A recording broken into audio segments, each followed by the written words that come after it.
कि कुछ और हंगामा खड़ा हो जाता है। आम शहरी नहीं चाहेगा ऐसे। आम शहरी चाहेगा कि अगर किसी ने बेहुरमती करी है, अगर किसी ने बेअदबी करी है, उसके खिलाफ कड़ी से कड़ी कार्रवाई की जाए।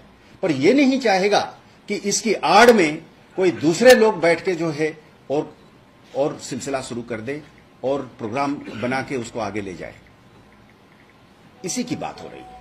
भारी मात्रा में अब कुछ चीजें जो है वो एक ऑपरेशनल कॉन्फिडेंशियलिटी भी होती है, पर कुछ चीजें आप मीडिया में हैं, कुछ चीजें आपको मैं क्या छिपाऊं। सच्चाई तो यही है कि वहां पे डिपार्टमेंट जैसी बची हुई है इस चीज को इंडस्ट्रियल स्केल पे इसको आगे करने के लिए। Of course every citizen has a right. Now law will decide as to what action will be taken against him. It cannot be decided outside it. So therefore, punishments will be given within the framework of law. So therefore, any such misadventure is also part of the duty of the law enforcement.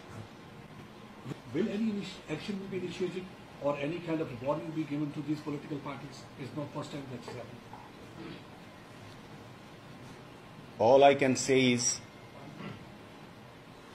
that the wheels of the law would operate in the sense that if a particular action has been done deliberately with malicious intent to further certain falsehood, and that falsehood leads to loss of life, loss of property, further violence, further attacks on individual citizens, fear and terror and intimidation, law itself makes it very clear that they would be held responsible. I clearly remember in one of the cases of the NIA, the honorable judge accepted this as evidence. बाएं हाथ में programme निकलता था बंद का और law and order का, दाएं हाथ पे जिस दिन बंद कल की कैलेंडर निकलती थी और यहां पे वायलेंस होता था, लोग मरते थे, पेलेट गन चलता था, दुकानें जल जाती थी, गाड़ियां जल जाती थी। तो जज साहब को क्या कहा गया, सर हमारे पास ये एविडेंस है कि इस पर इस तरीके की भड़काने वाली या मिसगाइडिंग स्टेटमेंट्स दी जा रही है और इधर से उसके डायरेक्ट कनेक्शंस में वायलेंस हो रहा है। अब हर वक्त हर सिचुएशन में फ्रीडम ऑफ एक्सप्रेशन भी है प्रोटेस्ट करने का, वो होना भी चाहिए, सबके लिए है, डिसेंट है।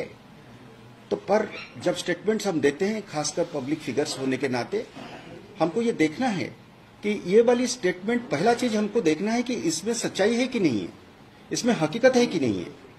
आप जब कोई स्टेटमेंट देते हैं तो उसके बड़े छोटे नुआंसेस होते हैं, तो क्या वो सच्चाई के ऊपर है।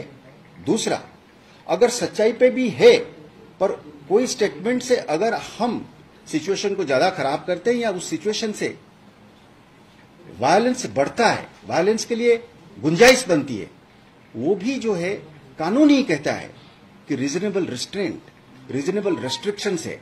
मकसद क्या है? मकसद ये है कि आग न बढ़े। मेरे घर में अगर आग लगी है तो मुझे फायर टेंडर बुला के उसको बुझाना है, ना बल्कि उसको बगल वाले घर पे लगा